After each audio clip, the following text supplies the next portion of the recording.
You're out with your friends who also enjoy kayaking. You decide to head out onto the Ohio River for a peaceful day out on the water. But then you discover something that you didn't even know existed. That's what happened when these kayakers came across an abandoned ghost ship that was 110 years old. It was in a tributary just off the Ohio River.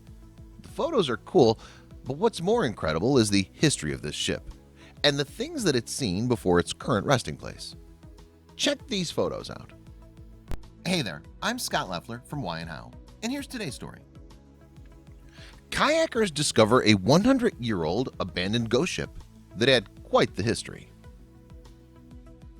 Before we begin, make sure you smash the like button, subscribe to our channel, and click the notification bell for daily amazing videos. As they got closer, they decided to get out and take a closer look. It turned out to be a very old ship. Even though it was very old, it was still strong enough to support them while they explored it. It was obvious that it had been here for a while, with plants growing all over it. It still had some of its machinery. But after a little bit of research, this ship actually has quite the history. Not too long ago, it was used as a sightseeing vessel in New York City. It was also used to fight in both world wars. Thomas Edison once used the ship for scientific experiments in communications technology. It was also in Madonna's Papa Don't Preach music video. In the late 1980s, the ship was taken out of commission and transported to a tributary near land that belonged to the ship's owner.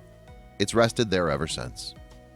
The original rope still holds the ship in place, and the ship continues to remain there today. Even though it still sits in the same location, there are warning signs everywhere around it advising trespassers to go away. If you came across something like this, would you be daring enough to climb on board? Or would you paddle around it as much as you could and then go on your way?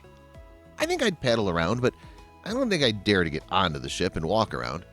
I'm sure my mind would play tricks on me the second I stepped on the ship. It's pretty cool that the owner of this ship had a spot to park it, and it's been there ever since. So, what are your thoughts?